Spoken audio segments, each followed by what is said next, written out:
to Cavan TV's News and Views, Ireland's first live web TV current affairs programme with over 1.8 million viewers in 214 countries, and we are on a web TV site near you. Good evening, my name is Anya Duffy and we bring the programme to you weekly on Fridays 7 to 8 Greenwich Mean Time.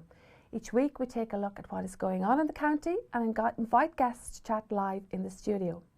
If you have an event you want us to know about or an issue you want discussed, please email us on drumlinmedia@gmail.com. So anything interesting going on, please do let us know. What went on this week? The Minister for Arts, Culture and Heritage, Heather Humphreys, was in town last night and she opened an exhibition in Trinity House in Ash Street. And the exhibition is entitled A Response to Beauty. And this is an exhibition of a group of artists on how they saw the beauty of the burn. It was delivered via the medium of photography, painting, sculpture, poetry and film. And it was commissioned by the Arts Council and Cavan County Council. And on the same evening in 61 College Street, in between, and that's an exhibition that's been launched by the TransArt group in Cavan in conjunction with the Sligo IT. And both exhibitions are open all this week, and I must say, folks, they are well worth going along to see, and please do stay with us because we have got the interview from that last night.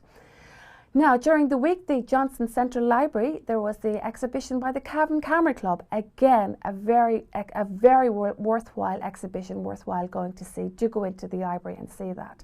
Okay, so let's go to some local town news. In Belturbet this Sunday, there is a fundraising walk, and that's in aid of Action Breast Cancer. And it starts outside the Centre Store on Earn Hill, and that's at 2 o'clock, and everybody is welcome. You can bring your doggies on a leash, it says. In Killashandra Community Hall, this Sunday there is a Christmas market and craft fair. Now the proceeds from the door will go to the Killashandra Playgroup, so everybody please do come along and support. And moving on, next Tuesday night, go along to the backyard in Moyne Hall and join in the social dancing with Bernie and James. They're giving it classes, and the dancing there is from 8 till late. Virginia Historical Society is having a talk on Agnes O'Farrelly. Who is Agnes?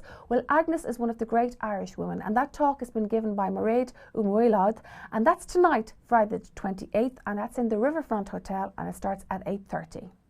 Congratulations to Dara, as the newly refurbished courthouse was officially opened recently. It's been revamped as a workplace for the arts and for tourist information. Well done there to Dara. Be brave and don't shave. Well, after all the not shaving for the month of November, the first shave off takes place tomorrow night in Feenan's Lounge, and 20 GAA stars will shave off after the month of November, and all funds raised will go to the Cavan Monaghan Palliative Care Programme. Virginia's College presents its musical, and that's called Back to the 80s, and that will be in the Rammer tonight. It started Tuesday night and it goes right through till tomorrow night, November the 29th. If you haven't seen it, you've got 2 chances tonight and tomorrow night. Booking is advised, and you can ring Rammer Theatre there. And the number is 079 854 7074. Okay, Ballyhaise Community Centre hosts a dance tonight, and music is by White Lightning. The doors are open at 9 o'clock and everybody is welcome, and they have dances there every Friday night, I hear.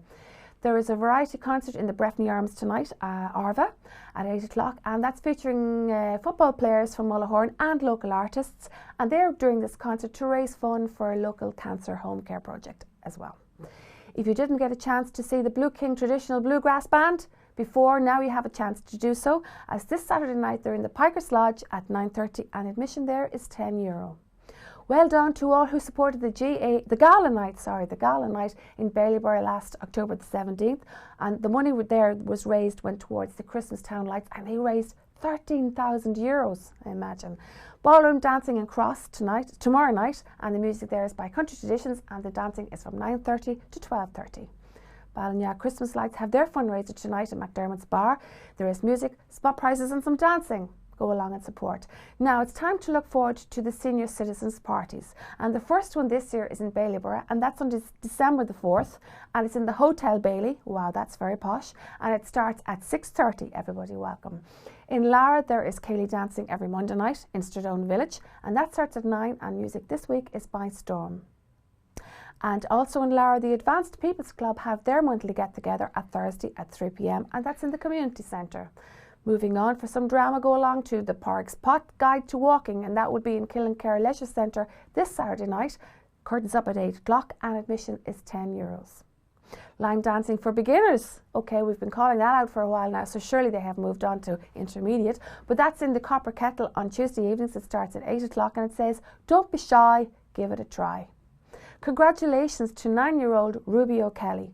Ruby is from Ballyjamestuff and she has chosen to star in the Panto Aladdin, which is starting in the Olympia on December the 17th, and it goes right through to January the 4th. Well done there. In Lochgana, their Senior Citizens Party. Another Senior Citizens Party is in the Pikers Lodge, and that's on Sunday the 7th of December, and there's a collection on this Sunday morning to raise funds for that. Okay, the Lavey Cycling Club which wants us to announce that the cycling club meet on Sunday mornings at 12 noon outside the community centre, and everybody of any standard is welcome. Big congratulations to Christine Carramore, and Christine was crowned Miss Ireland last weekend. Christine was a guest on my programme one week, and indeed she presented one of our lifestyle programmes, and on that we send you the best of congratulations, Christine. And on that note, I want to send big congratulations to Junior Miss Cavan, and that's Rebecca Cullivan. And Rebecca was also on the show, and Rebecca did very well, and Rebecca won the Director's Choice. Big congratulations and big hugs there to 10-year-old Rebecca. An exhibition of glass and metalwork by local artist Don Conroy is on display in St Killian's Heritage Centre. It's on from today, and that's on for 2 weeks, and do go and see that. A story of Bailieborough in photographs, in pictures, will take place in Bailieborough Library next Thursday at 8 o'clock, and that will be presented by Leslie McCaig. And Leslie is the author of the book Bailieborough, A Pictorial Past. The Knitting Circle continues every Monday night, and that'll be in the Real Tug Centre in Kinlalek. It's on at 8 o'clock, and that's the meeting time, and that's really knitting and crochet. Nothing sinister in that. The Credit Union scholarships of 1,000 are available to Leaving Cert students who went to third level education this year. You must be a member of the Credit Union to apply, and you must get your entries in before Friday the 5th of December, and there are 5 scholarships to be won there. Okay, so I go to tonight's first 2 guests. Well, as you know, folks, and you saw it there, Christmas parties, Christmas is heading up. We're looking forward to the dinner dances, the party nights out, do's, all sorts of things, the presents for Christmas, Christmas trees, Christmas lights, going here, going there, and going everywhere, and the special gifts for that special person at present. But, folks, and I'm always saying it, I say it at Valentine and I say it at Christmas as well. What about people who find themselves single and alone at Christmas, be it of any age for whatever reason? We seem to block them out. We don't seem to think of them most of the time. But I have with me this evening 2 guys in the studio. I've got Brendan and Hugh Riley, and they are from Carrigallen in County Leitrim, and they have decided this year that they're going to do something about it for single people, be it men or ladies single, and they're going to do something about it this Christmas. Guys, you're very welcome to the studio this evening. Thank you. Brendan and Hugh. Thank you. Okay, I saw your ad in the set and it grabbed my attention. Of course, it was 2 hands dating. That's right. Tell me all about it, Brendan. Well, 2 hands dating started off about 5 weeks ago, and it's going quite well. You saw that there was that people can be single, and people kind of just like, you know, people sometimes single people get forgotten when parties and couples are going things and Christmas time and dinner dances and weddings. And single people sometimes are left out, or kind of like semi-invisible sometimes. Do you find that, Hugh? Well, part of the reason we set it up was the fact that at the moment it appears to be more difficult for single people to meet with say the pub scene, and whatever the traditional pub scene is no longer the case. Exactly, that's a big crunch, isn't it? The pub scene has changed. No, not many people are going out as they did. Big crowds aren't in bars. You can't mingle and mix like you used to, and that's not happening. So people of all ages, may I stress out there, not just people of my age, people of all ages out there are finding it actually difficult to get out to mix and greet. That's exactly what happened. So we had a look at that, and we thought, well, maybe we could also do something about it, because in this area, we'll say the Midlands and the West is poorly served by, we'll say, introduction type agencies or dating agencies. Of course, you could try the Knock one. Did you try the Knock Marriage Marriage Bureau? No. That's a great one. It may be a bit scary, maybe. Probably a bit too much, maybe. Ours would be much more probably light-hearted insofar as it's just an introduction for people, a chance to be introduced to each other. So fair rather play than- to you. You got together, two brothers, you got together, decided we're going to give this a go. Now you do know that out there is online dating. There are other agencies out there, but you're looking into them. Sometimes when you're going to look at them, they cost a lot of money, and there's an introduction fees and lining up and all sorts of things. It can be very expensive. So what's your agent's going to be? What's your project going to be like? At the moment, you see, we're not going. The plan is we will go online, but that's just in development at the moment. Quite a number of people aren't prepared actually to go online either. They prefer, if it's not the case, they're more that's a private good about point it. as well. So the Two Hands will give them the opportunity to still be involved with a dating agency possibly, but not necessary that it's to the general public. Will say can be aware of that. Yeah, that's a good point actually. So that's the reason again that we have that agency in place, and at the moment we are signing up members, and it's going well. It's early stages, but it does prove that there is a need for it, and people is quite keen to get signed up and get involved. And just for the folks out there, we will put that ad, we will put your ad up on the screen at some stage. We can show it out there. And actually, there's one number on it, and I want you single people out there to take down this number.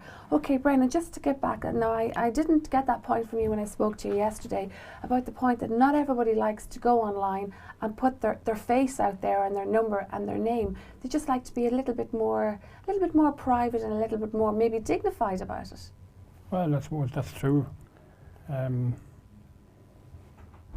Okay, there is a need. You do find that there is a need for that, and people Yes. are ringing you up and saying, yes, put my name down. There is, So now you put their name down, Hugh, what happens then? What do you do then? Well, they make contact with us, and we will actually send them out an application form. They'll return the application form, and at some stage then shortly afterwards we will actually meet up with those people. So that's one of the something that we do that most agencies won't do, is actually meet each person individually, so we can get a better feel for actually what they want, because sometimes it can be quite difficult just to get on paper what your ideas or what your thoughts are. So you're going to kind of make a database of the people you met and put do their information, put it all together and start meeting people about it.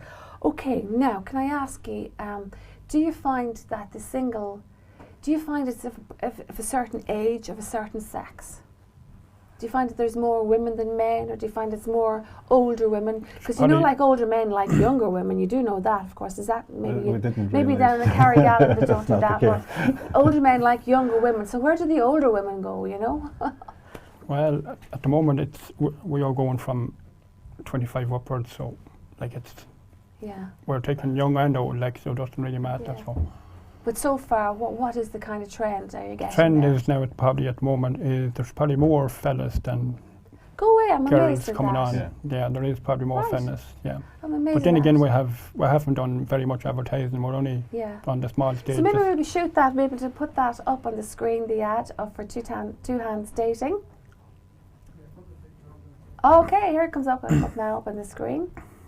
Not yet, it's not going to come up yet. There it is. Now, don't be alone this Christmas. Find love, romance and friendship with Two Hands Dating. It just stays everything on the label there, exactly it. Yeah. And that's the number out there. Yes. It's 086 87 93 339. Yeah. Okay, 100 euros. That's to join up, guys. Is that what that's about? Well, that €100, we had it only for November, but we will be leaving it now for the month of December. Yeah, because you know, next seeing thing, February the 14th is coming up. Well, then, you know, another lonely time for single people. Well, for this month, for the month of December, we will leave it at €100, but after that, it will have to go back up. Okay, so let's talk about rural. You live in Carrigal, and I know Carrigal is a fabulous little town, and not a little town.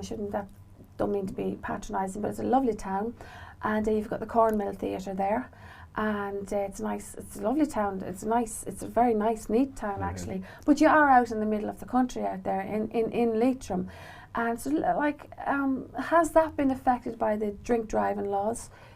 Have any bars closed down there? Any bars closed down over the years? Pubs closed down? Well, certainly there is a reduced number of people going to all those places, with the drink driving laws and whatever. It just prevents people from going out the way that they used to go out, and everyone mingle and mix and whatever. That's just doesn't happen, especially in as you say, in the more rural areas. So again, it's hopefully two hands can help those people to get to make contact with each other. Now, is it not a little bit, now listen guys, it's a little bit easier for men. Like a guy can, go out on his own, go into a bar and sit down on a stool and order a drink, and, if he's lucky or happy, he can bump into somebody and have a chat. But a woman can't do that, and if she did, my goodness, you'd be wondering, woo, isn't that true? That is true, but for it's a little bit harder for ladies. It is, that's true, but also for fellas going out, if through the Two Hands Dating Agency, they can have a date, like, whereas people can go out maybe 10 nights and not meet anybody that they wanted to meet, like I will say, either man or woman. Whereas if they go through the agency, they can have a date, like, so when they're going out, it's actually for a specific you'll date. get this information, you'll piece it together, and you will arrange a meeting between two people. Is that the way it goes? That's precisely it, yes. Each person will specify what the requirements are, and then we have to find a match for that. You'll be busy. So it is quite busy, and it can be sometimes not so easy to find a match. Like, as time progresses, it will. We'll have more. And in this day and age, I'm amazed that people do have difficulty in meeting people, and it is hard, isn't it? Oh, it is hard, yeah. It is. But there's nothing really going on now for any people. Unless you want to go to a bar. Well, even to go to a bar now, is going there's nobody in the bar now. Like, even to go to a country club dancing there, the people's just going to. But you do know that this online dating stuff, and some of the dating agencies that are free online stuff like that, like we've heard the stories about women meeting somebody quite easily off this and been attacked and been abused and all that sort of thing. I'm sure you know about that, and of course you want to put it out there that you don't want anything like that to happen. It's not likely to happen, but people should be careful about who they meet on a date. Oh, absolutely. They should make arrangements. Especially women like to meet up someplace where it's public area and all that, so that at least when they get to know the person, then that is the danger in the big towns and the big cities, and that has happened. Yeah. So, ladies out there, do beware about the online dating agencies that are free, that seem easy to get on and do things like that. Do beware, you're taking your own life in your hand, and you know when you're taking risks, and it's a risk not worth taking if you do, or for anybody if you do get harmed on a night out like that. But you're getting back to basics, and you're going to mix and match people together. Well, that's fantastic stuff, and I hope you get. Have you arranged any meetings yet? Well, we've in the process of arranging it. Any menage a trois? I can't discuss that. I don't think you know what I meant. So, have you any meetings come out there yet? No. We're in the process of arranging some, because we're actually up and running only a short time now, and it does take a bit of time to get the initial dates together, but we're pretty close now to getting a couple of people there. So how will you match somebody up? You'll get them. You'll interview the people. You're going to interview themselves. They're not going to be filling in a form. You're going to sit down and you're going to talk to the guy or talk to the lady, and you're going to fill in what you like, what you don't like, and then you're going to go back and. Well, initially they will fill in an application form. Oh, okay. And then when we get the form back, we will go and meet them. Tell me one question you're going to ask. A nice one now. Not you go on now. And don't. Well, one of the questions will be what type of person you're looking for. I mean, that's probably a fairly basic question, but it's you have to ask the people, because I mean everyone has a different idea of what their particular preference is in a person. Well, I had a person on the other evening, rang me the other evening, and he was, I'm not saying where he was from, but he was from. Anyway, he said he was. He said spell it if you can't say it, spell it. Just say it. He said he was 60, and he said he was. I said, well, sure. I have ladies in the 50 bracket. No, he says I'm looking for a lady 25 to 30. Sure, I told you that's what the men are looking for. Yeah. What about the 40 and the 50-year-old women now? Never mind. Okay, guys, I know we'll get tie buys. We'll get tie buys for them. You get tie buys for them. Okay, you were going to say something. Oh no, it's just what Bren was saying, that some people have their own or different ideas of what they want. Yes, so exactly. And you know, sometimes I'd like to make the point as well, people are looking for relationships and all that kind of thing, but sometimes people are just looking for companionship. Yes. And we're talking about retired people who suddenly are single, maybe through separation, divorce, bereavement. Yeah. But people would just like somebody to say, bring up, will you come to the theatre tonight? Can you come out to dinner tonight? Just to have company like that, and that's nice as well. And I'm sure you will do that. You will do that for people as well. Oh yeah, yeah. Okay, so guys, this is it. We're going to wind up now. Thanks very much for coming all the way in from Carrigaline and telling us about Two Hands Dating Agency, and also maybe we'll be able to put up that ad on the screen again so that people will know it and that they will see it and they'll be able to see Two Hands Dating. Put it up on the screen there again, and there you go. And there's the number 086 879 3339, and there's an email there as well, twohands@gmail.com. Okay, so that's it. Now, is there any one last thing, one line you'd like to say before we go? Throw your hat at it there, Hugh. Well, just that anyone that is thinking of joining the dating agency to just make contact with us and we'll just pick up the phone and ring that number. And you'll sort them out. Yeah, we will look after them. 100%. Okay, thanks very much, guys, and the best of luck with your agency. We will watch that space. Thank you very much for coming in. Best of luck. Cheers. Thank you. Okay, so now stay with us. I've got another guest after this, but have a look at this. This is an evening at the Arts with the Minister Heather Humphreys.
Ara Corleori of Winnie Ushla, Boytham Fáilte Choroiv, Pig Response to Beauty, I Cavan. Good evening, ladies and gentlemen. To our chairman, Minister Humphreys, elected members, and everyone, a very warm welcome here to Cavan tonight. Response to Beauty is a joint initiative from the Arts and Heritage Offices of Cavan County Council. The project was curated by Heather Brett, local poet and artist. Expert contributors included Noel Monaghan, Alina Duff, Milka Gab, Alice Bentley, B. Smith, storyteller and geopark ambassador, as well as the staff of the Marble Arch Caves Global Geopark.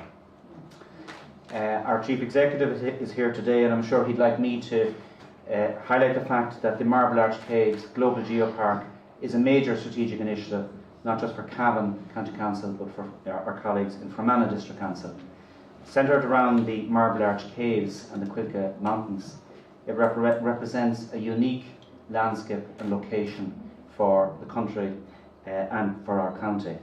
It's something that we're putting an awful lot of effort into promoting, and the recent opening of the Cavan Burn Park, as well as other plans that we have, are examples of the ambition we have for this project. So an exhibition such as this is very welcome. It's a very welcome support from the arts and community in West Cavan, and we very much appreciate their support. This evening's formalities will be very short. We'll start by our Cahiрлach Shane P. O'Reilly will say a few words. Heather Brett will say a short poem. We'll call upon Minister Humphreys to address you, and we'll conclude by a short poem from Mr. Noel Monaghan. I just want to give the apologies of Deputy Brendan Smith, who's caught up in urgent Dáil business this evening and couldn't be here. And to everyone, I hope you had an enjoyable night. But first of all, I call upon our Cahiрлach, the Chairman of Cavan County Council, Councillor Shane P. O'Reilly. First of all, it's a great honour and privilege for me to be here tonight. I want at the outset to welcome our Chief Executive Officer, Ger Finn, and I suppose to congratulate everyone involved in what is an absolutely beautiful exhibition, and an exhibition that has certainly, I suppose, instilled the beauty of our county and neighbouring counties, and I think it's something that we should be very, very proud of. To Heather Brett, of course, a woman synonymous with all things artistic in this county, and a person who has been a long supporter of all those who are trying to start off in this area. Also to Katrina O'Reilly, our arts officer, and indeed Anne-Marie, our heritage officer, for the great work that they do, and sometimes great work that they do, the unsung heroes of the arts world, who never get possibly the kudos and indeed the praise that they deserve. I want to thank Jacqueline Maloney, and I would ask you to give her a round of applause for the use of her premises here.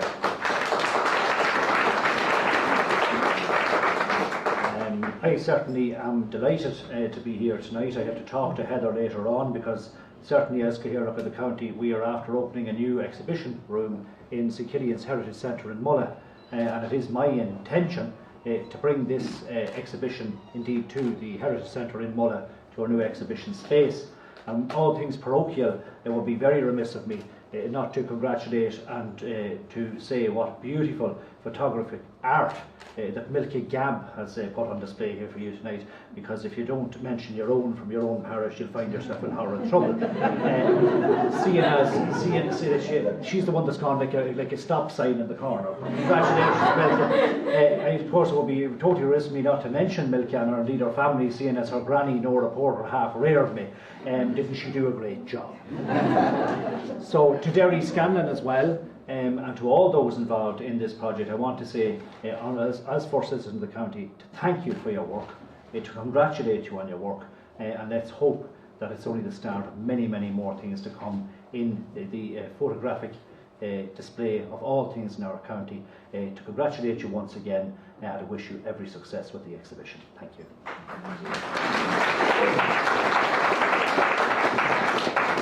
Thank you, Cahiрлach. I'll now call upon Heather Brett to read a poem entitled Testament.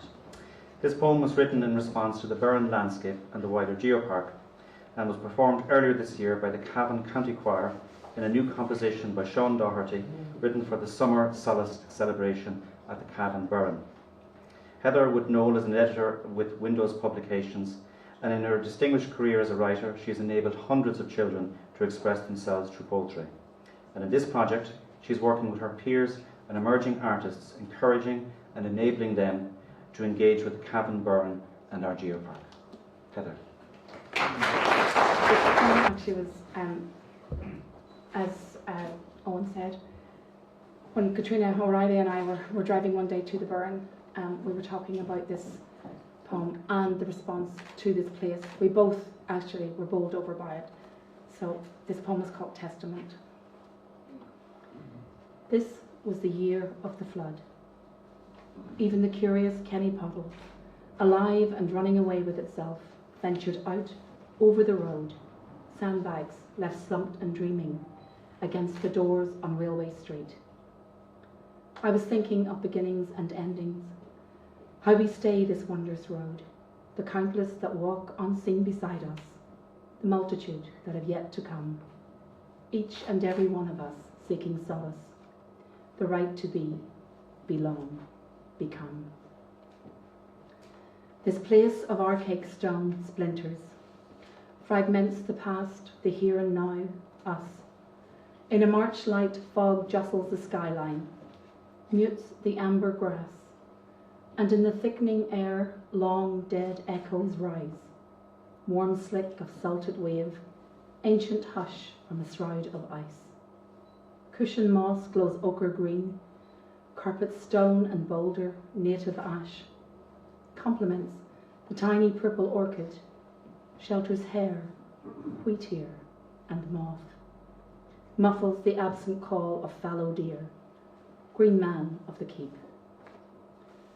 This outcropped earth cradles, ancient field, valley and kern combine, give up the clearings to our dead, a witness made of every bramble, blade of grass and offered prayer. Here is ceremony and peace, a chant in every fractured rock, hum of want from the mirrored loch, a fall of vibrant light, where portal stone, chalk hill and grave align within, wait out this fragile trust in a perfect linear reach to a solstice sun. Thank you. I call upon the Minister for Arts, Heritage and the Gaeltacht, Ms. Heather Humphreys.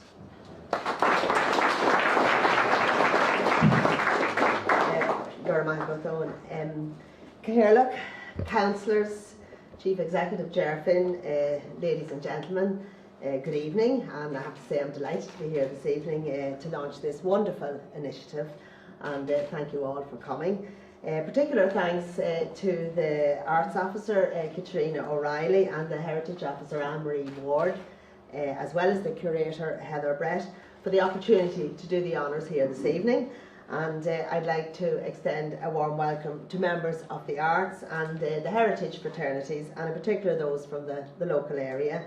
Indeed, it's a fantastic day for everyone involved in the region, and it's a magnificent initiative like Response to Beauty.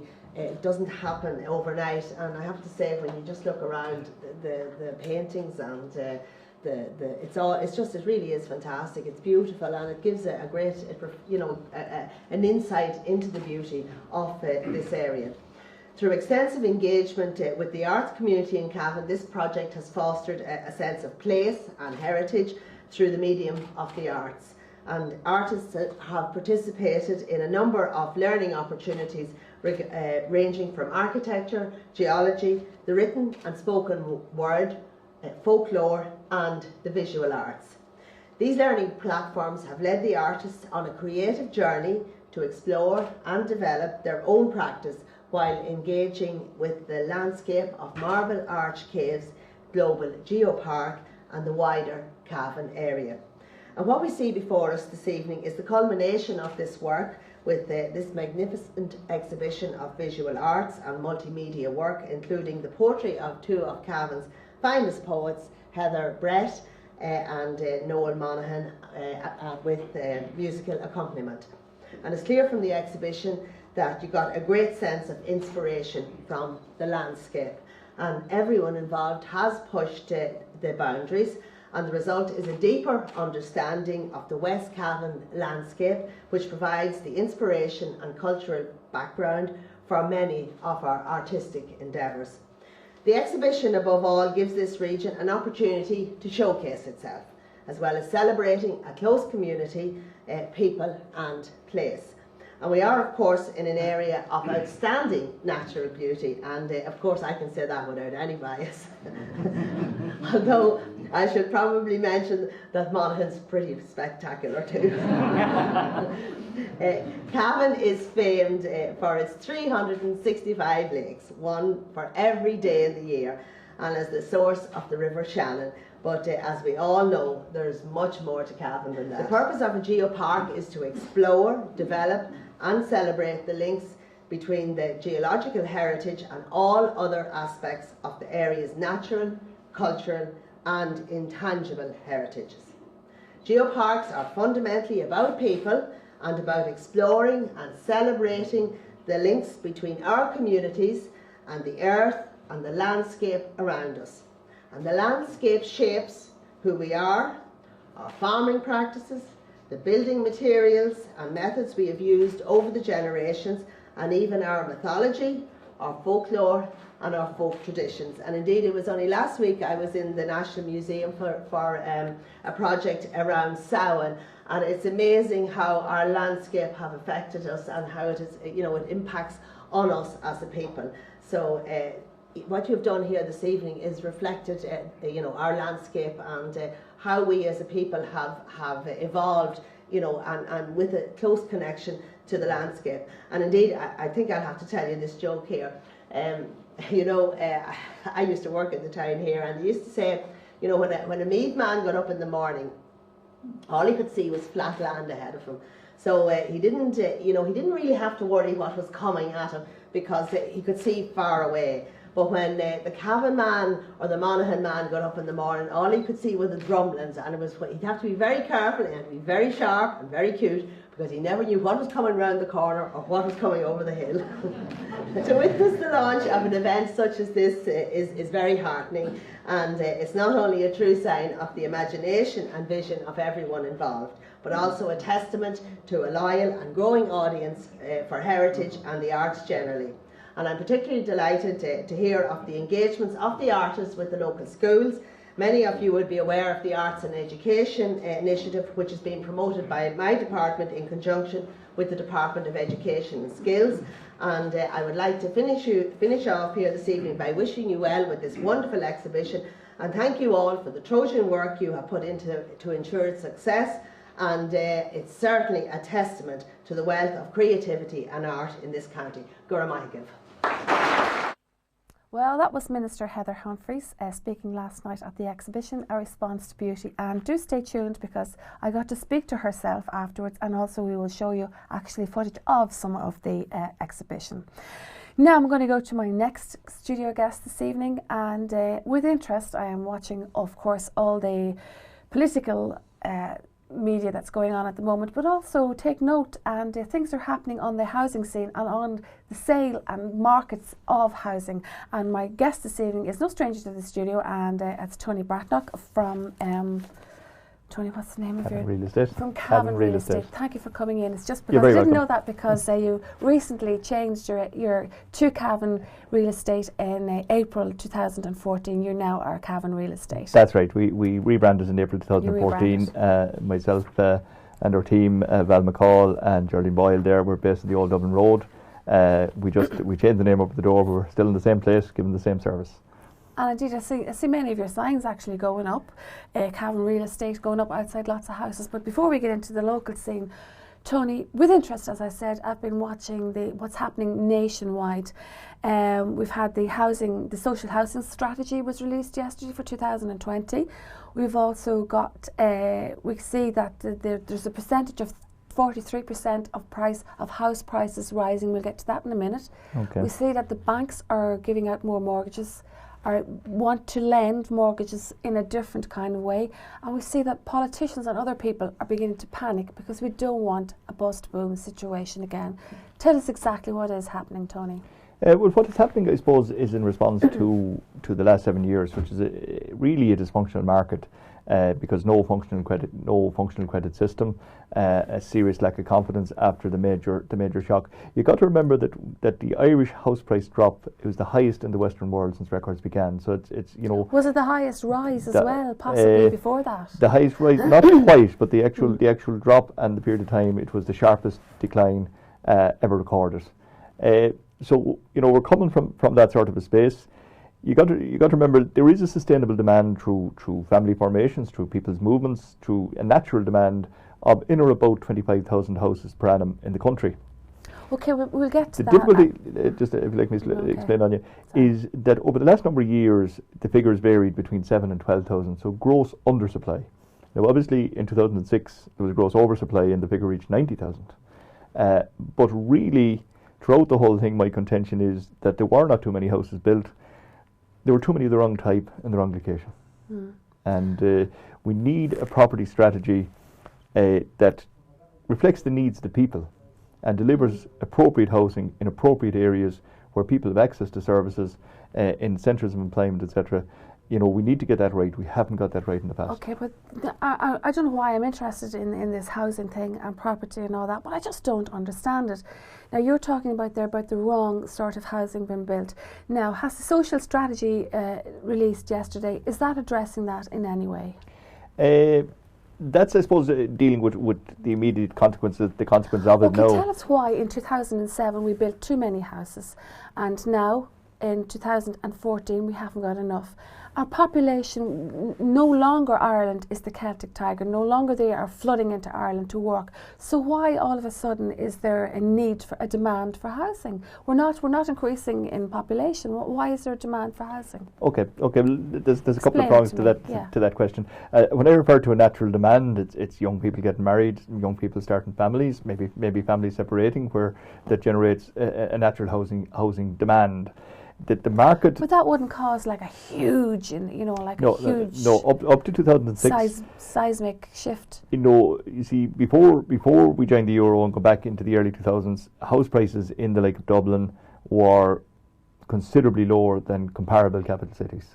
House prices throughout the country were considerably lower than comparable European countries.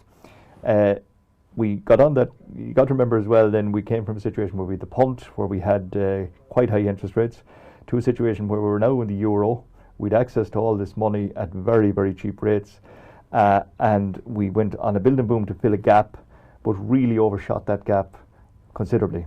And we ended up... Would you say developers rather than contractors got in there and were developing rather than addressing the needs of the population at that time? From what I'm hearing, that was one of the problems. Well, yes. I mean, it's very hard huge estates of the same nature as it's very hard to isolate the problem. I believe the problem stretches right through the property industry, from planning right forward. It's very fashionable to bash the bankers, bash the developers, bash the estate agents. At the end of the day, they were servicing a demand that was there. The demand, I believe, was fueled by cheap credit. It was fueled by an Irish passion for property as well, and a sense that, only real estate is kind of a real asset. Does that not all go back to the regulation? There was the regulator, it wasn't working there. The regulators of the banks was not working. Absolutely. I mean, absolutely, I would agree to you. I mean, I'm in the business of selling houses. I would sell as many houses as I can, as quick as I can, wherever I can. A builder will build houses, a bank will lend money, and that's their function. But the failure was on the part. We had absolutely no leadership, no regulation, no strategy, no vision. And, that's why I think we need to take a strong look back at it. Come back to locally, Section 23 here, delivered houses in areas where there was actually more houses than head of population in some towns in West Cavan, the Shannon Basin. That's why I'm not understanding now how there is a shortage now when we built in excess and we had all this turnkey property where nobody turned a key and went in. All these houses boarded up. You hear all these charity agents saying, look, there's no housing, people out in the street on these estates with unfinished houses, like, what's wrong, what's happening, can you not do something, can somebody not do something? There isn't enough housing in the places where people want to live. So it's the type of housing, as you're saying? It's the type of housing, and the location of the housing. Okay, now that's a very interesting point. We can get to that on a national level. You say we're having smaller families now. We're not having big families. So that's right. Okay. So the natural progression is for somebody, when they get married, they move out of their parental home and they get married and set up house on their own. Everybody does that. That would have been the case. But that's a natural progression, so that really shouldn't have a big demand on the demographic of the country. Well, yes and no. I mean, that would have been the case in the past. Now, more than likely, people are getting married a lot later, probably go to college, where maybe in the past they didn't, so there's need for student rental accommodation. There's need for them to rent a house for the first number of years of their working life. People move in together, rent before they buy a house or get married. So all that is fueling it. Plus, we have the baby boom is coming on stream as well. So there is a natural inbuilt demand. But what about there where you said where people back in the beginning of the Celtic time, where people bought these houses, were built, the developers built these, contractors built these houses, and people were buying them who were fairly rough in their own house, were buying a property to rent. So would that not have catered for the rental market at that stage? And it's still, the houses are still there. The houses are still there, but the as I say, they haven't. We would need 25,000 per annum, and we haven't had that the last 7 years. There's very little of any consequence built the last 7 years, And I mean, the situation as regards rental properties throughout the whole country, and my own situation here in Cavan, I would have a waiting list. It's a shortage. It's serious shortage. I would have a Okay, so waiting that's list putting the price up of rent, of rented accommodation. It of course will, yes. Okay. I mean, I have a situation where I've over 25 qualified people, families on waiting list looking for rental accommodation in Cavan. That's simply not available because there has nothing been built in the last 7 years. Where do you propose now at this stage, and I think they've built anywhere that there is a bit of land, where would you build now around Cavan to accommodate this demand? Well, there's some existing developments which would have future phases planned, but the difficulty is they will not be developed until those houses can be sold for what it costs to build them plus a small profit. While market activity has increased exponentially in the last number of months, and we're selling quite a lot of houses, we're selling them at a price below what they cost to build. Now we're approaching the price of what they cost to build, and that that's we're approaching a realistic price. A realistic price I would consider would be the price of construction of the property and allowing a 15 to 20% profit for the developer, obviously. And where the site was bought at reasonable money as well. As say we lost, that dynamic was shattered during the boom, and sites were going ridiculous money. Developers then had, of course, to get substantial profits to buy the next site. So many of the developers didn't come out of this.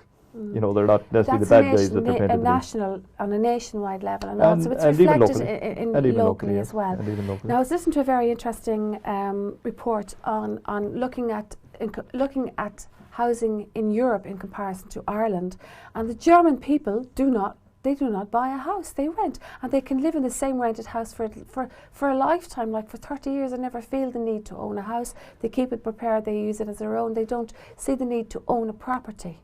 And they don't have these problems. Is there something in that? There is something in that. I suppose in many instances you'd be comparing apples to oranges there. I know it's a cultural thing, I know, but maybe we should look at that even. It is. The culture is changing here too, but as well as being a cultural thing, it's a legal thing in that there is what we call security of tenure, so that somebody can be left in that house for 10 years. It's culturally accepted.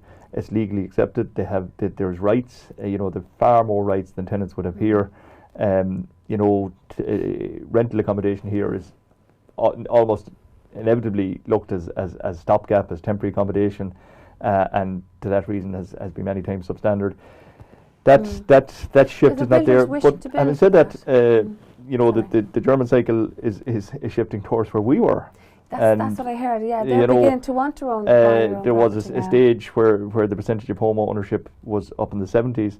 It's down to the 60s percentage in Germany now. So that's changing too.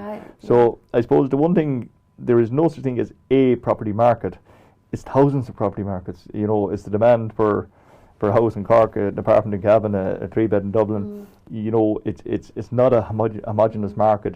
It's very individual market. Okay, I'm going to ask you a question there, Tony. You talk about students, and almost every town now has we've got our Cavan Institute here. That's right. And like mine, there's a cry out for student property, and what kind of? Do you tell me now what kind of property is ideal for students? What kind of property is ideal for students? Apartments. We don't have specific student-related property here in Cavan. I suppose the nearest. But they would be built specifically, really, because we weren't an apartment kind of people long ago. We had our little semi-detached in our houses and our bungalows, our bungalow bliss out in the country. Yeah. We weren't apartment building people, so towns would have built the apartments. Then they built these fancy apartments, and people used them as first-time houses, as getting on the step of the ladder houses, and that would suit student accommodation. Why is there? If people sell them, if they get out of them, then move out, students will move in. So there's not enough. Is that what you're trying to tell? No, there's not near enough. And that comes down to the fact that we haven't had no supply, we're talking about, for over 7 years. And people don't realise the influence of that in the market. When people look for houses, they're simply not there. Just because we built too many in 2006 doesn't mean we didn't need any for the next 7 years. Of course we did. We needed 25,000 each. So we're at a space where houses are being bought, mortgages are becoming available again. They're giving them again, but then you had this 20%, you had to have 20%, and then they stopgapped where people were approaching the credit union to get the 20%, and they've kind of hit the nail on that as well. But then they've, like, no more than the water charges. The banks are now doing a roundabout again and saying, okay, we'll pull that in, and they're going to give a little bit more leeway again. I think that more sense. I mean, there was two elements to the restrictions on credit. One was that they would limit your borrowing to in or about 4 times your salary, which makes absolute sense. The other one was that they would insist on you having 20% of the price of the property you're purchasing in your own resources, preferably in savings, demonstrable record of savings. Now, I suppose in Cavan that's not a huge issue, but it could become an issue as prices increase. But in the world we live in, it's very, very difficult for a young couple, to pay a rent and then to save, to have 20% of a property, which, if we take a typical 3-bed semi in Cavan, 3 to 4-bed semis are pushing up towards 100,000 again. So to expect people to pay a rent that is rising and also be able to come up with the 20,000, or in Dublin the 60,000 or the 70,000 or the 80,000, I think is totally unreasonable. So I thought that element was closing the door after the horse had bolted, was just giving way too much medicine to the wrong symptom. And I think it makes sense to go back on that. The other element of income multiples and only allowing people to borrow a certain multiple of what they earn is inherently sensible. Okay, so this is the time of the year, Tony, that the capital gains tax deadline is coming up, and that will have repercussions on your industry as well. That's right. The capital gains tax holiday was brought in by Michael Noonan in the budget of 2013. And basically what it was that anybody that purchased a property in either 2013 or 2014, but it expires on the 31st of December in the calendar year of 2014, and holds it for 7 years, will not be subject to capital gains tax for that 7 years. Capital gains tax, just for the benefit of your listeners, is a tax on the profit you make on the sale of a house. Now, it doesn't apply to family homes, but applies to all other properties, buy-to-let properties, commercial properties, etc. So that gain can now be yours tax-free if you hold it for 7 years. And that's very, very significant, because the capital gains tax rate at the moment is 33%. So it is a significant gain. It is driving particular demand, not for family homes, for buy-to-let properties, for commercial properties, and that is certainly driving demand, as well as the underpinning recovery, for that kind of as well as the underpinning recovery of the market. It was brought in as an incentive when the market was sluggish. It certainly served its purpose, and the market is in recovery mode and really doesn't need that anymore now. Okay, so Tony, just to get back on a local level, so for the time being, we keep our finger on the pulse, watch what's happening. The government don't want a boom bust situation. They don't want to get to ridiculous o'clock prices for houses, and we're going to keep we're going to keep an eye on what's happening. What do you think is going to happen really? Will it get back to locally? Taking in Cavan, you're 10 years in business in Cavan. What'll happen in Cavan? Will we get a little bit more? Will building start again of need for demand housing? That's what I'm trying to say. I believe it will. I mean, I've waiting lists on most properties that we list. Now, I'm fully acknowledging that we're selling those properties at the moment at prices that they can't be built at. But by the same token, for the first time in 7 years, over the last number of months, we've sold a number of houses of plan. Now, when I say up plan, it is a particular situation where the developer owned the site and had the foundation poured. So we're actually fit to take it from that level for the price that's being paid for it now, and the prices are increasing. So that's encouraging. That's good. Yeah. And anything obviously that's sold at under cost is not going to be replaced. So and there is a strong demand. So the strong demand, the bit of credit is fueling that, and the lack of supply, I believe that next year we'll see record increases in house prices again. I believe that this time, I've no reason to believe that as to use the famous expression, irrational exuberance will take over. I think we have to reach a realistic common sense level, and that common sense level is where a house can be sold for, as I mentioned previously, for the cost of building it, plus a reasonable profit for the developer and a reasonable price for the land. but also then that price, whatever that price may be, must also be affordable to the person that's buying it and fall within in or about 4 times of their income multiple. Now, what there will be a need for housing below that level because people simply don't earn enough to fall into a category where they can buy a house. So there is a need for the social housing strategy that was announced this week by the Minister. 3.8 million to go back into more direct provision of housing for people in that category that I just mentioned, and that's very, very welcome and very, very necessary to prevent the increase in homelessness, the increase in couch surfing. There is quite a dramatic shortage of housing in the country, and I don't think people have fully grasped that. Well, we can hope for the best, Tony, and we just hope that maybe this time next year we'll be sitting back and saying, yes, they've got the level just right. We're about to end the interview now, Tony, but you've got one thing to do. You've got an auction you want to talk about? That's right. I have one of the things I suppose I set out when we started the business was to establish yourself as the auction specialist in Cavan town and indeed in County Cavan. And to that effect, we have an auction come up primarily designed to help people take advantage of the capital gains tax deadline. So the auction takes place... Where and when? The 12th of December, 3 p.m. in the Hotel Kilmore. And we have some very interesting lots. One lot is 8 acres of land and 4 acres of lake at Swellen. Okay, that's just one of the things at you can go for. And this is by Cavan Real Estate, auction the 12th of December in the Hotel Kilmore. In the Hotel Kilmore. And we have a number of other lots, including commercial properties in Belturbet, Bonboy. Public auction. Residential properties. Public auction, bring down the hammer. Bring down the hammer. Public auction, bring your post office savings book. It's a very transparent way to sell property. Everybody that's interested is there on the day. The contract is signed on the day. You see who's bidding against you. I love selling property that way. It's a bit like the Mart, really, isn't it? Like the Mart. Going, gone. Okay, with that, you're gone. Tony Bradner, thank you very much for coming into the studio this evening. Watch that space. Okay, so let's get back. We had a wonderful evening, a very informative, a fantastic evening at the Beauty of the Burn yesterday in Trinity House and also 61 College Street. And have a look at this. Thank you, Minister. I now call upon Mr. Noel Monaghan to say a few words. Noel provided a masterclass on language and the landscape as part of this project, which provided invaluable insights to the artist participants and how the poet and writer incorporates and is inspired by the landscape and the language of place. Noel has travelled to Italy and the United States this summer, where he's invited to lecture and perform. And his work has been translated into Romanian, Russian, Italian and French.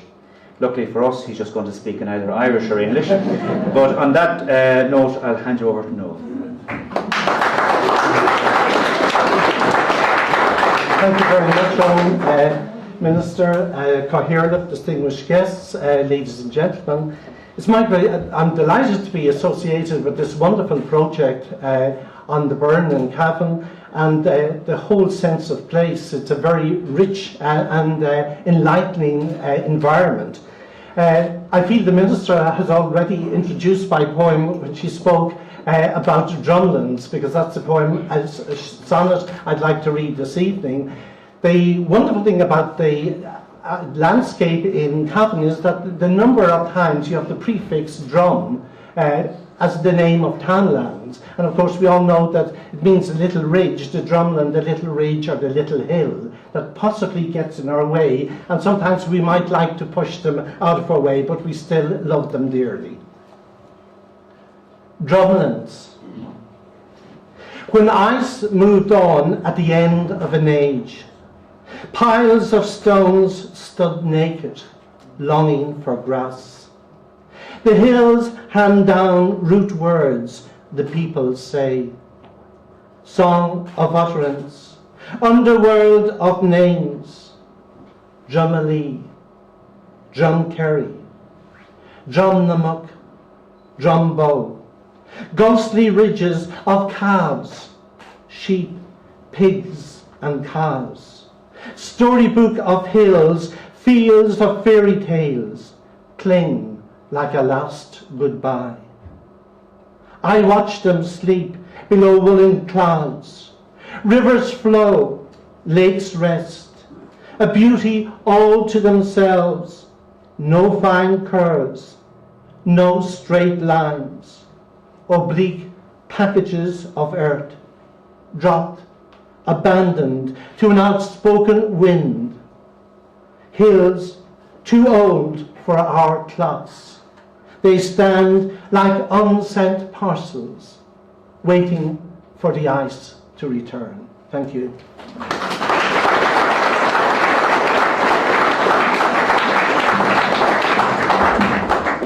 Thank you, Noel. Essentially, that brings tonight to a close.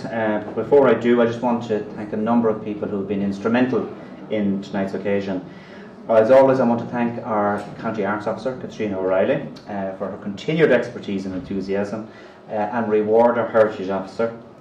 And as with all things to do with the Geopark, I want to thank Derry Scanlon and Grania O'Connor, who are dedicated to that particular project and who are ceaseless in their initiative.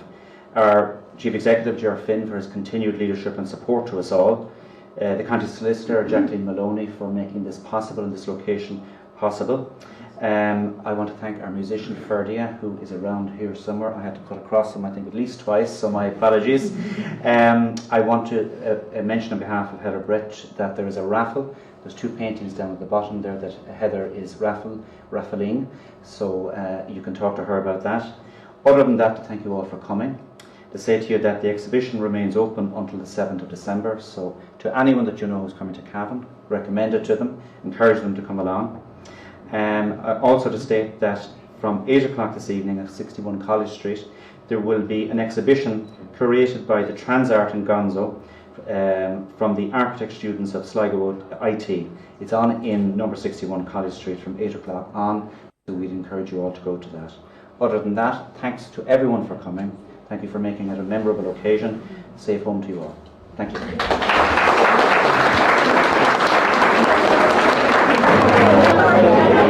One of the artists here this evening is Milka Gab, and Milka is a photographer. Milka, these are part of your exhibition here tonight.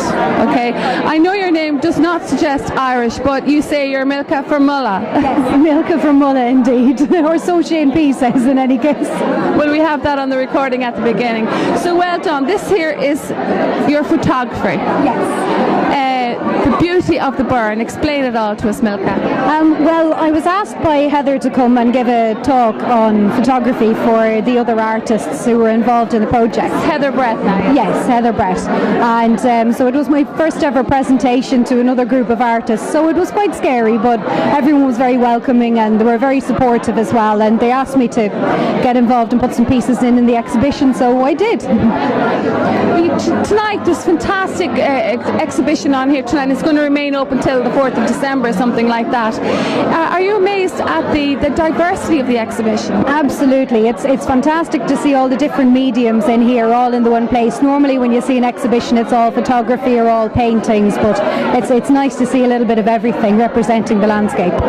Okay, Milka, can I ask you, what's your next project? Are you doing anything now for yourself or for the burn? I'm hoping to set up my own business doing the photography, portraits as well as landscapes now come January, and in the meantime I'd like to stay with the group and hope to develop the project a little bit more. Okay. You enjoyed your work with the group. How long have the group been together? Just over the course of this project? We've been together I think about 4 or 5 months roughly. Yeah. Well, Milka, we wish you the very best. Your exhibition is absolutely beautiful, and we wish you the very best for the future. Thank you. Minister, your speech at the beginning was short, precise and to the point. I was struck though what you said, the landscape shapes who we are.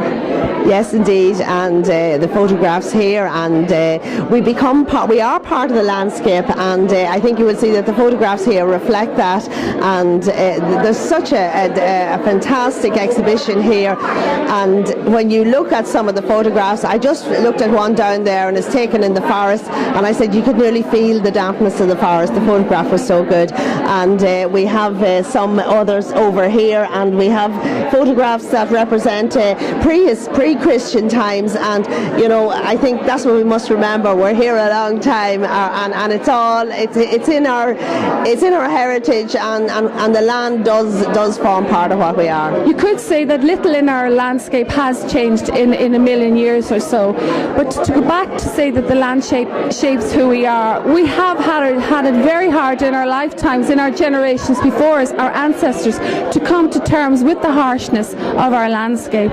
So how do you see, can we move forward on that? Yes, well, we adapt to our landscape, and I suppose when you look at this part of the country, you see where there were a lot of hedges, and that was to protect us, and that was for certain types of drainage. So people adapt to the landscape that they live in, and when you see these fabulous photographs here, and you can see the tombs and the stones, and there's reasons for that. And when you go over to the west of Ireland, you see the stone walls, but here you see the ditches and the hedges that have been created over the years. So that's all part of how the land was farmed, and how we adapted to it. Is it fair to say that just now we are appreciating the beauty of our landscape through the different medias of art? Yes, well, I think that it's so important the artist can reflect the landscape that we live in, and through the medium of art, it's a great way to understand where we live and the environment that we live in. Fernan, yes. You are one of the exhibitors here today, and behind us in the background is your film. Can you tell me, Paul, how you got involved with this? Well, the first time we all met as a group, we were all deciding what projects we wanted to do for this exhibition. And because there's already several very good photographers involved, I decided to make a film instead, trying to incorporate not only my own views of the Bowen, but also to include images and sounds from the other participants as well. So that's how I ended up making a 15-minute film about it. 15-minute film, fantastic, and that's in the background playing behind us. And Paul, where would this be exhibited? This will be here for this term, but are you going to bring your film anywhere else after this? Not sure yet. I've seen how it goes here first, and basically it was just made for this project. So no plans for the future. Okay, so we were just speaking to Minister Humphreys today, and we're just talking amazingly about how the different art forms all fell together here. You've got the poetry, we had the music down on the burn, sculpture, film, arts, everything, all to landscape the beauty of the burn. Maybe something now that we're just tapping into. Can we develop it any further, do you think? Well, we are hoping this is only the beginning of it, that we hope to have further exhibitions, and that the artists will be further inspired with new works to come up. There will be further meetings ahead to see where we can go with this. I think it's great to have such a collective of artists from all different forms come together between the music, poetry, and that. So yeah, I would hope we can find further venues in the future. But just for now, though, do you have another project in the can? There is talk about it being exhibited in Mulla in the future. So that's about the next thing. For me, I'll just waiting to see what comes next. Okay, so the group will stick together for now and see what happens. We will indeed, yes. Okay, thank you very much, Paul, and best of luck with your film. Thank you very much. And with me now is Heather Breath, and Heather is the project coordinator and also artistic coordinator. Her artistic consultant is Elena Duff. Elena is one of the exhibiting artists, and Heather, you are totally in charge of this project, shall we say? Yes, I am the facilitator and the project coordinator, I suppose, for the whole project. So right from the very beginning, Heather, you got all this eclectic group of artists together. You obviously had an idea in your mind of what you were going to do, or did it evolve after you met the artists, or what way did it come out for you? No, it didn't. I had an idea that we wanted to promote the area of West Cavan first of all, and then it kind of grew. The area kind of spread to all over Cavan, so it was Cavan landscape, but we did kind of home in on the Cavan Burn and the geopark, the wider geopark. So we had a four or 5 day trips to different locations, and we had experts like Elena come to talk to us about art, and then we had Noel Monaghan come to talk to us about language and landscape. and then we had Milka Gab, a photographer, to come and talk to us about photography, and then we had an archaeologist and an architect.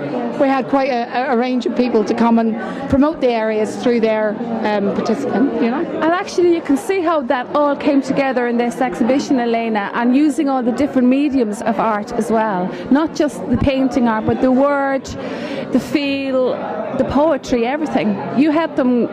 You helped with the coordination on the artistic side of this. Not in that sense. I gave a talk about, specifically Heather asked me to give a talk about texture, because my earlier work was a lot about texture and layers of things which she thought very much suited the Cavan landscape and all the textures of moss and stone and everything. And I then coordinated artistically, if you want to put it that way, all the graphic designs and posters and stuff for the exhibition in order to kind of promote it and make sure it, you know, got visible to everybody in Cavan so they'd come here tonight. So. Yeah, and indeed, Heather, we were down on the Burren Day, the 21st of June, we were down there last year, and your poem was read to the beautiful music, the composition of Sean Doherty on the day, with the Cavan County Choir, the commissioned county choir singing on the day. It was absolutely beautiful. And can I just say that you wrote that poem as you were just initially doing a recce, as they call it, on the Burren, and you were obviously very touched by the tribute. Sean is an award-winning, a genius actually, composer, and he had ideas about what way we wanted to look at the Burren, and then I had ideas of what it meant to me. So I went home, wrote some words, and I sent them to him, and I said, what do you think? And he absolutely loved it from the beginning, so I didn't have to change a thing. Yeah. You know, it was good. So. It's amazing the way it all came together. Heather, after this, where is this going to go? It's an big exhibition now, and it's on till whenever it's on. Where's it going to go after that? This is a work in progress. So next year we have at least 4 dates that we're going to other sites in Cavan, and we're going to include some astronomy, some archaeological sites as well, and we're going to have a lot more history as well, and all of those sites will be incorporated within the art, and hopefully we'll have another exhibition showcase maybe end of June. Fantastic. And is it fair to say that maybe now, like, you are showing us Cavan through eyes we never would have seen it before, Elaine? I think it is.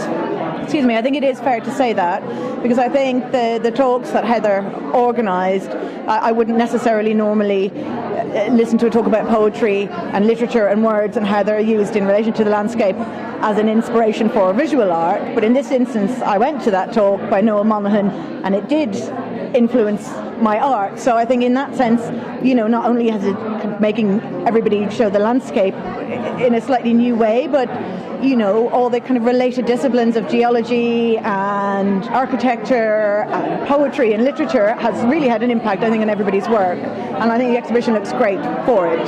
Absolutely, and I can see, listening to that, Heather, this project could go on and on and on. I'm hoping it will. You know, I think everybody that's here is in love with the Cavan landscape. I mean, I think there's no doubt about that. You know, and I think it's a way to promote it and a way to make other people aware of it. You know, so hopefully we're. So what we would have considered, what our ancestors would have considered, and I've said this to Minister Humphreys as well, harsh ground, hard to make a living out of. You're turning it, and you're seeing it now through eyes of beauty. Absolutely. Well, well done to you as an artist and as the project coordinator. Thank you very much for speaking to Cavan TV. Thank you. Thank you so much.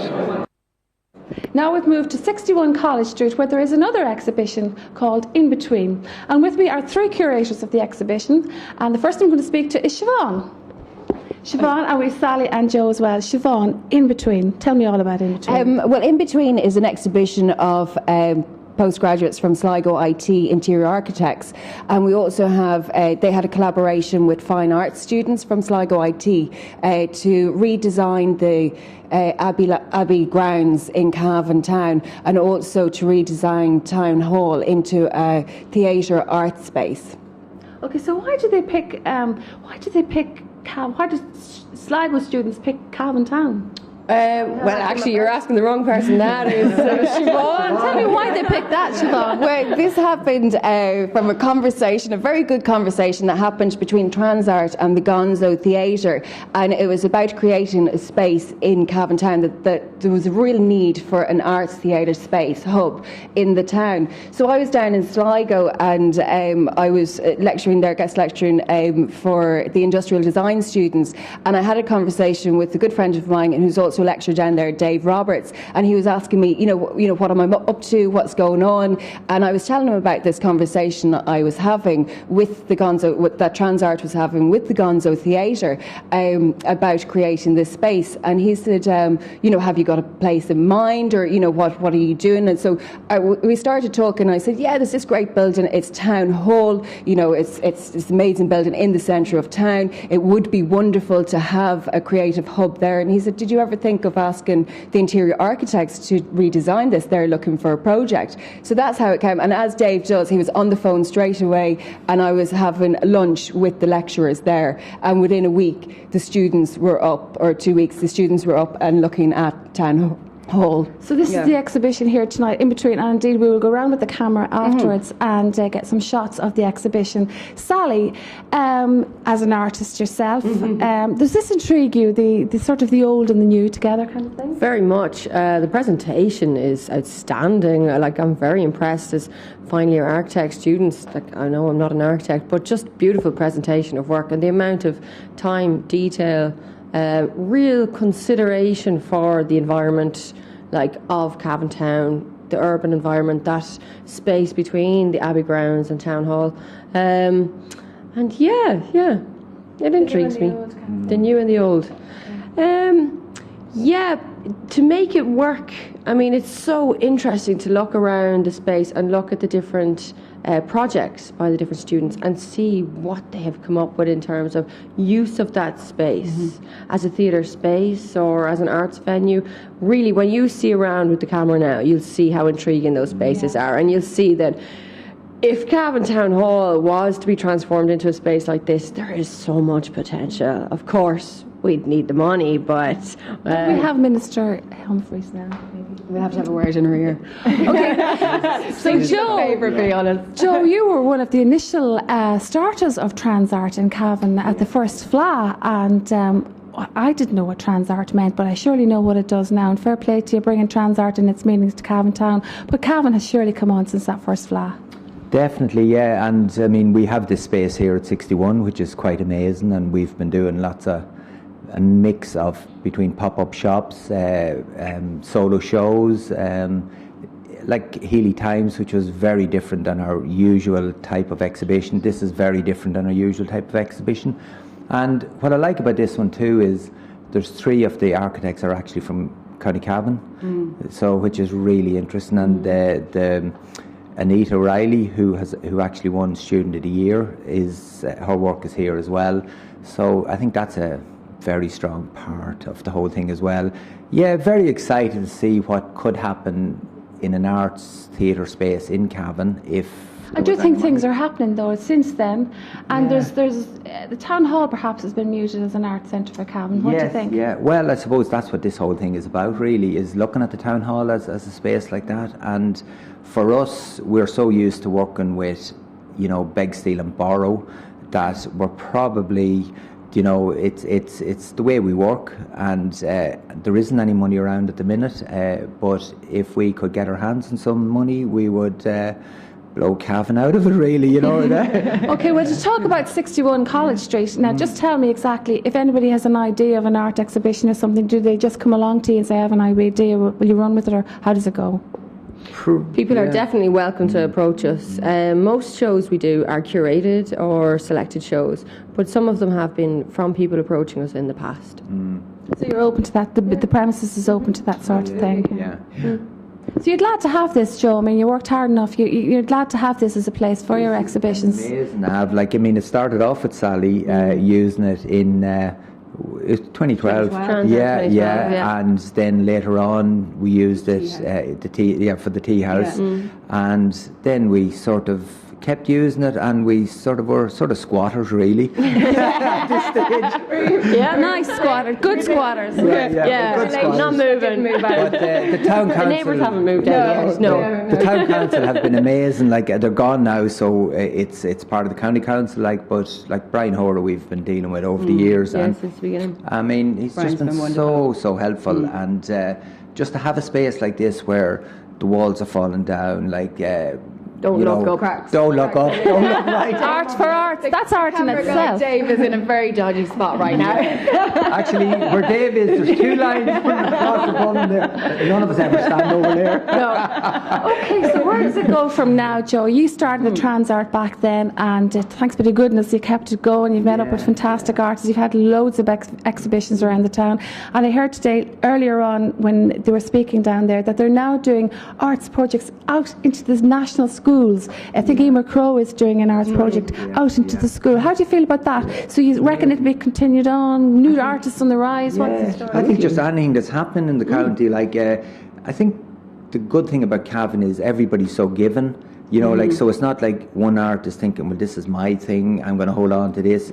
There's a huge, like, theatre, arts, music, everybody mixes and, you know, gives That's to the the trans other. and the arts. And so we drag in everybody to get them to do stuff for nothing for us, and then we do stuff for nothing. Okay, can I tell you now the next buzz in art is astrology or astronomy. They're going to connect that with the arts now, you know that? Wow, which of them? Heather Brett. Archaeology, astrology, that's the next. But listen, watch that space. Well, Heather Brett will tell you all about that. Yes. Okay, so that's Cavan. Cavan is becoming the buzz. It's the hub of the art. It was during the FLA, and it has sustained that since the FLA, hasn't it? But can I say that it's actually really important to have a hub in Cavan so people can actually mix, and like Joe said, you know, mix disciplines, like with the music and you know, with the arts, with theatre, with performance, with poetry, you know, like the likes of this film, the events like tonight. People, you know, we all have conversations in, you know, at an opening, at an exhibition. It's like, what project are you doing? What, you know, and that's how you pull it in. So that's how important a hub actually is to generate that conversation and keep that buzz going. Well done, folks. You are great fun, and the hub is a place for any who has any artists to go, and a great place to come for a chat and an exhibition as well. Absolutely, it's very interesting to see the potential of what could happen in Cavan Town. So for people who are in Cavan Town or any of the surrounding areas, this could be our future if there was a few people kind of coming together to support it as an idea. So. Okay, well done to the 3 curators. Can I just also say that the show is on until Sunday. It's on from 12 to 6 or 12 to 5 here, so everyone's welcome. And just to say a big thank you to the Sligo IT for taking us this project on, and the students and the lecturers down there. They did a fantastic job. The standard is really, really high, and Cavan, we're very proud of the 3 Cavan people that were involved in it, but also of the students from Sligo IT. And also just to say that we're having a pop-up shop, a Christmas pop-up shop here on the dates from the 11th. 11th to the 14th and the 18th to the 22nd of December. Okay, so great. We'll come down with the cameras that day. Do. If you need some Christmas presents, do pop in. Okay, well done. Thank you so much for talking to Cavan TV. Brilliant. Super. Thanks, Thank you very much. Thank you.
that's it, folks. Please do go along and see that exhibition in 61 College Street and in Trinity House. Well, that's it for this week. I'd like to thank my guests in studio, Brendan and Hugh Riley, all the way from Carrigallen with their Two Hands Dating Agency, and also to Tony Bracknock, who gave us an insight into the auctioneering situation, or the house market as it is around Cavan at the moment. That's it for this week. It's the weekend again, and see you the same time next week, and do take care.